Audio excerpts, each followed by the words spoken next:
ప్రభు అయిన యేసుక్రీస్తు నామంలో ప్రతి ఒక్కరికి పేరు పేరున నా వందనాలు తెలియజేస్తా ఉన్నానండి.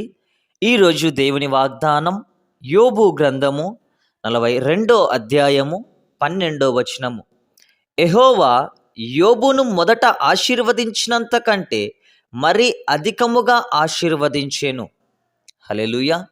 ఈ దినం దేవుడు మనతో మాట్లాడుతూ ఉన్నటువంటి మాట, ప్రియ సహోదరి సహోదరుడా, ఇక్కడ మన ముందర యోబు జీవితాన్ని పెడతా ఉన్నాడు.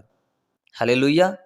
అయితే యోబు మొదటగా దేవుణ్ణి ఎంతగానో ప్రార్థించేటువంటి వాడు, దేవుని సన్నిధిలో ఉండేటువంటి వాడు, అపవాది కూడా చోటు చేసుకోకోకుండా ఉన్నటువంటి ఈ యోబు కుటుంబంలో ఎంతో నష్టం కలిగి ఉంటా ఉన్నది. హల్లెలూయా. దేవుడిచ్చినటువంటి ఆశీర్వాదం అంతటినీ కోల్పోయి ఉన్నాడు. అలా బిడ్డల రూపముగా కావచ్చు, కుమారుల రూపముగా కావచ్చు, తన ఆస్తి విషయంగా కావచ్చు, గొర్రెల విషయంలో, ఒంటెల విషయంలో, ప్రతి దాని విషయంలో కూడా యోబు జీవితంలోకి అపవాది చొచ్చి వచ్చినప్పుడు, దేవుడు ఆజ్ఞాపించినప్పుడు చూడరానటువంటి నష్టాన్ని చూసి ఉంటా ఉన్నాడు. తన యొక్క ఒంటి మీద కురుపులతో, హల్లెలూయా, అనేకమైనటువంటి హింసలు పడి ఎంతో బాధపడి ఉన్నాడు యోబు.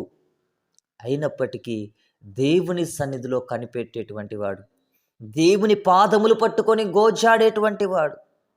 అన్నీ ఉన్నప్పుడు దేవుణ్ణి స్తుతించాడు, ఏమీ లేనప్పుడు దేవుణ్ణి స్తుతిస్తానే ఉన్నాడు. ప్రియ సహోదరి సహోదరుడా, ఈరోజు నీవు ఉంటే దేవుణ్ణి స్తుతిస్తా ఉన్నావేమో, లేకోకుంటే దేవుణ్ణి స్తుతిస్తా ఉన్నావేమో. నాకు శ్రమలు, నాకు బాధలు, నాకు కన్నీరు, ఎందుకయ్యా నాకు ఈ జన్మ అనేసి దేవుణ్ణి నీవు స్తుతిస్తా ఉన్నావేమో. కొంచెం ఆస్తిపరుడవైతానే, కొంచెం డబ్బు వస్తానే, నా అంతటి వారు లేరు అనేసి దేవుణ్ణి విడిచి తిరుగుతూ ఉన్నావేమో ప్రియ సహోదరి సహోదరుడా. అయితే దేవుడు ఇక్కడ సెలవిస్తా ఉన్నటువంటి మాట, అపవాది యోబు జీవితం లేకొచ్చి సర్వనాశనము చేసి ఉంటున్నది. అయినప్పటికీ దేవుణ్ణి విడవలేదు యోబు భక్తుడు. ఈరోజు నీ ప్రయాసము, నీ యొక్క భక్తి ఎలాగున్నదో ఒక్కసారి పరీక్షించుకో. యోబు వలె ధైర్యము కలిగి ప్రతి దాని విషయంలో కూడా దేవుణ్ణి స్తుతిస్తానే ఉన్నావా, లేకపోతే వదిలిపెట్టేసి తిరుగుతూ ఉన్నావా? హల్లెలూయా. ఇక్కడ దేవుడు సెలవిస్తూ ఉన్నటువంటి మాట, ప్రియ సహోదరి సహోదరుడా, అయితే ఎప్పుడైతే నమ్మకంగా దేవుని పరిచర్యలో, దేవుని యొక్క సహవాసంలో, దేవుని యందు భయభక్తులు కలిగి, ప్రార్థనా జీవితము కలిగి ఎప్పుడైతే కనిపెట్టుకొని దేవుని దగ్గర ఉన్నాడో, మొదట ఎంతైతే ఆశీర్వదించి ఉన్నాడో దానికి రెండంతల అభిషేకము చేత, రెండంతల ఆత్మ ఫలముల చేత, రెండంతలుగా అతనికి కావలసినటువంటి అవసరతల చేత, ఆస్తి విషయంలో, గొర్రెల విషయంలో, ఒంటెల విషయంలో, కుమారులు కుమార్తెల విషయంలో దేవుడు ఆశీర్వదించి ఉంటా ఉన్నాడు.